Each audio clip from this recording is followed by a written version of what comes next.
Welcome back to Knowledge Resources Speaker Feature. Today, we're sitting down with Dr. Mark Bussin, who will be speaking at the HR New Agenda Conference on the 25th and 26th of November. Mark, thank you so much for joining us. Why don't you tell us a little bit about yourself and your current role?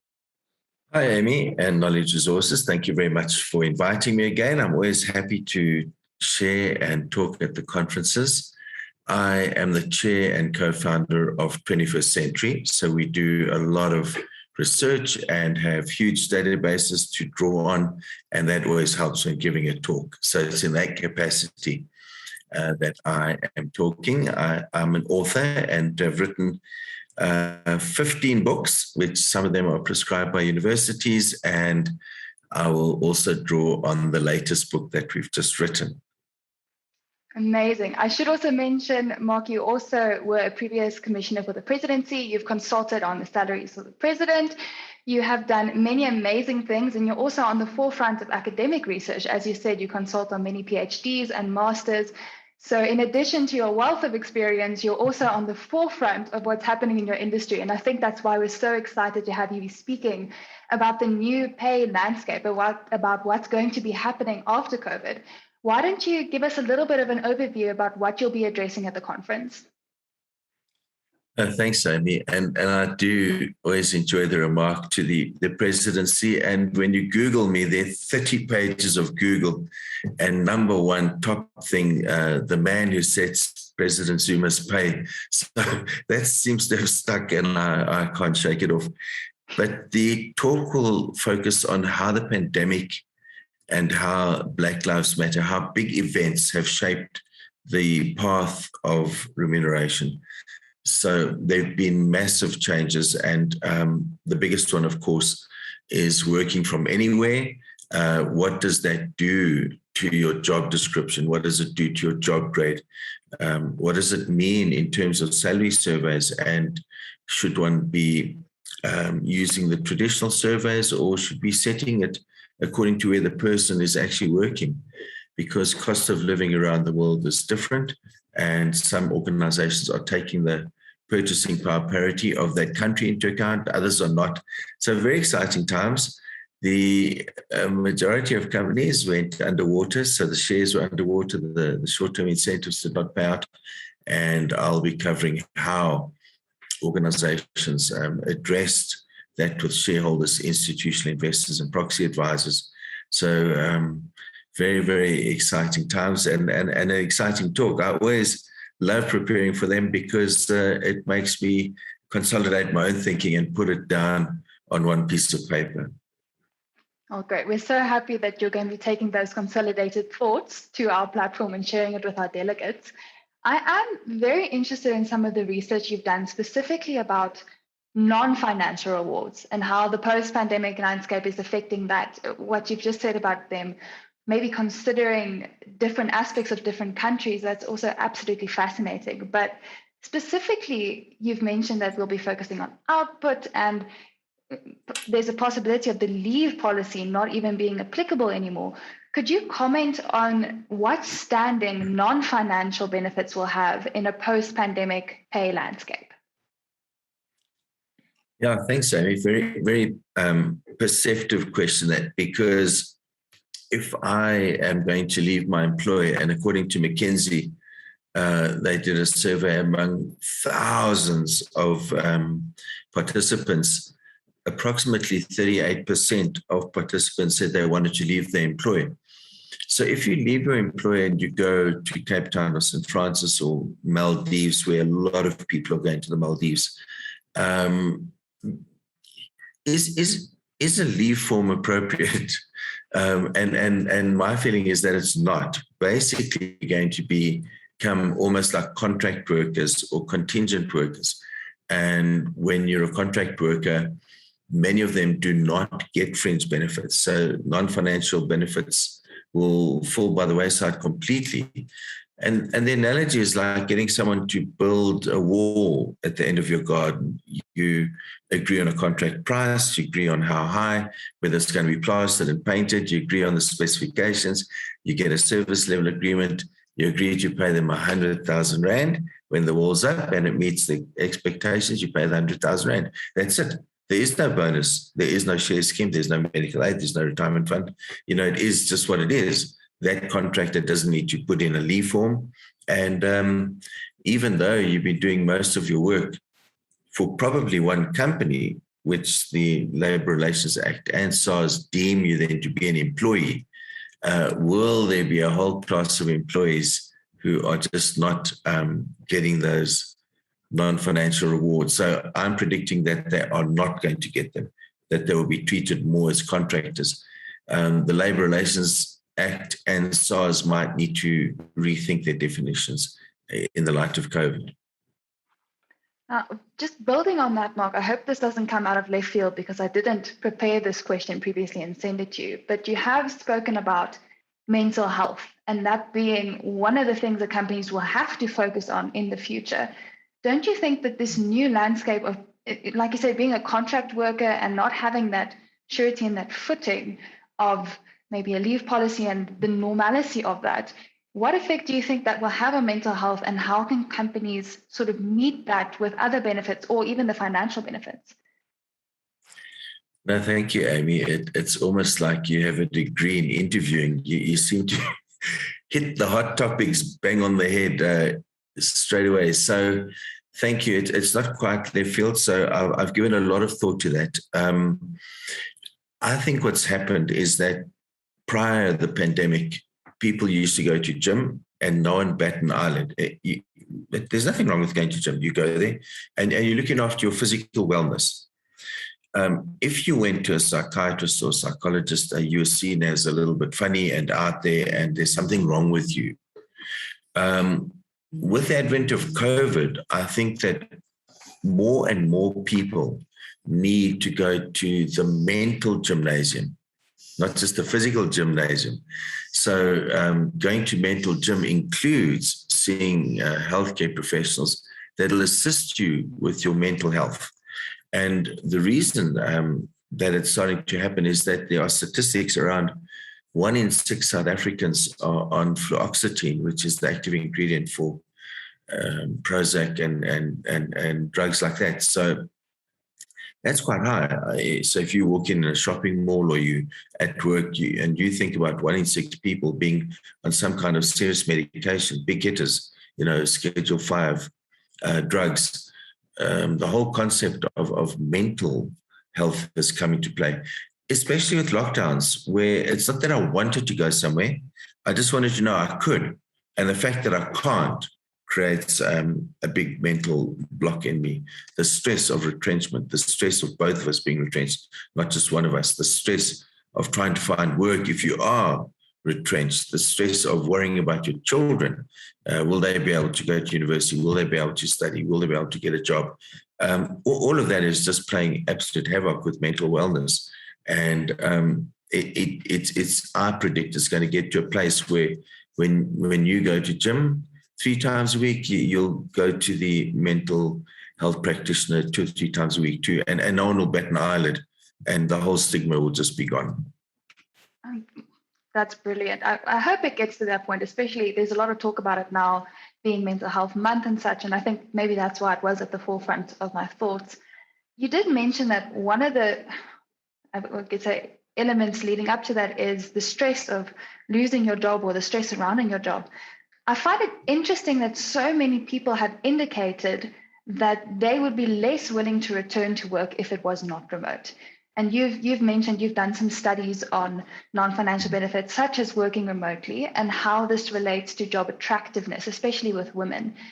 Do you think now that companies were sort of getting out of the COVID pandemic or trying to, would this have an inverse effect that companies would have to raise their financial rewards in order to continue in office? Or do you think the hybrid workspace is absolutely going to take over with such a force that people who are in fear of losing their jobs won't even consider going back? There's a lot in that question. So I think that the blended approach will become the norm, and blended meaning you're going to the office 1 or 2 days and then you're home a few days. I have a feeling that if you compel people to go back to work like we used to, you run the risk of losing them. So people have kind of got used to this new normal, if you like. It is the new normal. The debate around whether to pay people more or less is work in progress. So I can share with you two trends running in parallel. The one set of people are saying, listen, if you work from home, you're saving on taxi and petrol, and you basically can get a 10 or 15 or 20% pay reduction. The other track is saying, well, you're saving me parking space, rental space. You're not drinking my tea and coffee and using the toilet paper and the print and the tone and the cartridge. We're actually going to increase your pay by about 10, 15%. So it's not a trend until it's a trend. So it's all very new. But I would say those are the two clear tracks developing. For single parents and primary parents, so I'm the primary parent, for example, for my young child, you won't catch me back at work full time ever again. Never ever. No amount of money will get me back there. I've seen the child develop. I've seen the impact it's had, and no amount of money is worth it for me and for the child. So for stay-at-home parents, I think it's an absolute winner. So although COVID brought a lot of misery, it also brought a reprioritization, a reboot of one's priorities. It rebooted the priorities. I mean, what are your priorities? And people have realized that it's family, friends, and loved ones, and all the rest comes second, which ain't a bad thing. There are two interesting things that you mentioned there, Mark, that I'd like to address. But first, the child raising and development.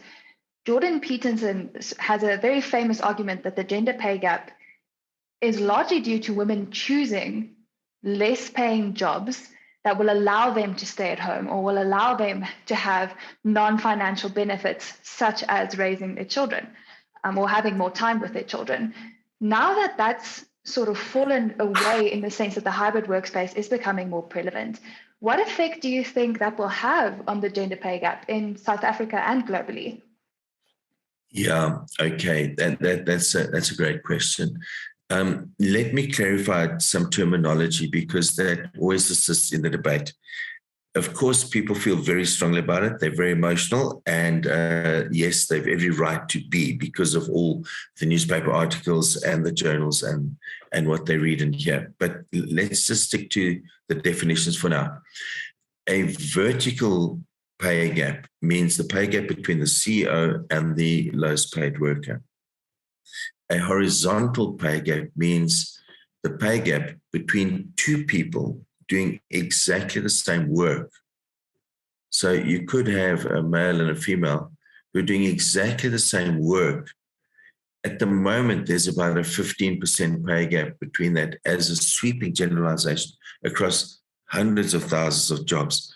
It's not to say that every single man is paid 15% more than every single woman. But if a woman chooses to stay at home and she's choosing a lower paid job, you would have to compare that lower paid job to men doing that lower paid job. In other words, a horizontal pay gap, as opposed to a vertical gap where men are choosing higher paid jobs. That is what we would call the vertical pay gap. So vertically, there's nothing one can do about a woman choosing a lower paid job to stay at home. And I think that's going to become more common among men and women, where it's becoming very onerous to become to be the CEOs of businesses. People are saying, I'd rather be the second in charge and not live with all of that. That's their choice, and that's fine. There's nothing one can do. But one can look at the CEO versus the low-paid worker and eventually narrow that gap. And Section 30A of the Companies Act is moving in that direction to try and at least track it and get folk to narrow the wage gap. And that'll be 3, 5, 10 years' time. That's not easy.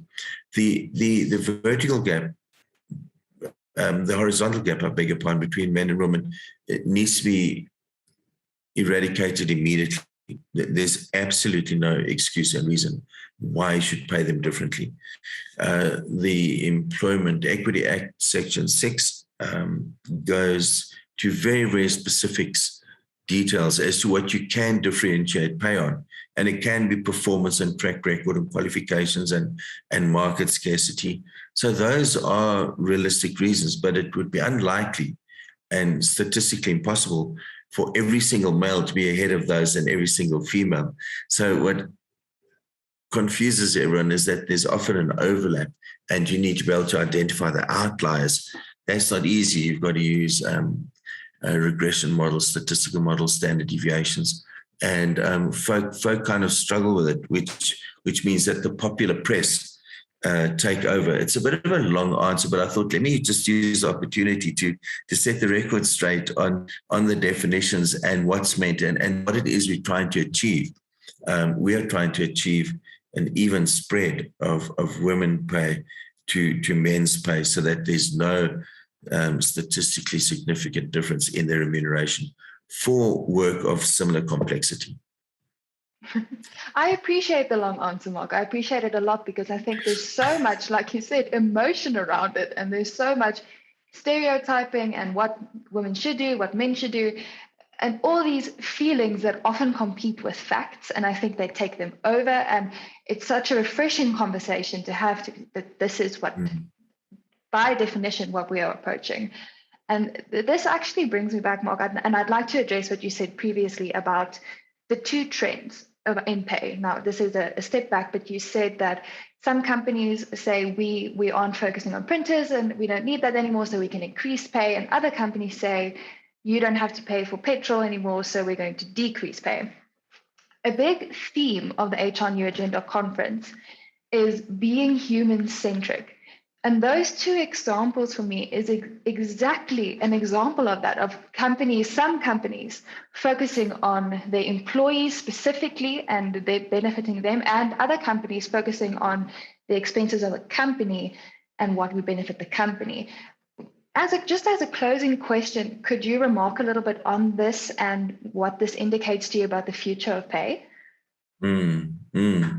So if I had to try and summarize, when there are massive catastrophic events that take place, like Black Lives Matter, like the pandemic, the correct leadership response is compassion and empathy. And that's why I think we need to show compassion and empathy. And I would, at the bare minimum, keep the pay the same for people working at home. And where the company has had savings, why not pass that on to your employees? It'll buy you goodwill. It'll buy you brand loyalty. It'll buy you more motivation. It'll buy you engaged employees and better performance. It can only help. So I'm not in the camp of reducing pay. And there are some big global players that want to reduce pay because of those savings. So in 10 years' time, we'll have the very same conference and we'll do an analysis of 100 companies that did reduce pay and 100 companies that increased the pay on the two different approaches. And we'll see, according to 5 or 6 different company financial performance metrics, which companies perform better on total shareholder return, market cap, revenue, EBITDA, and things like that. So that'll be interesting. Well, I look forward to reading that research, which I'm sure you'll be conducting either by yourself or with your master's and PhD students.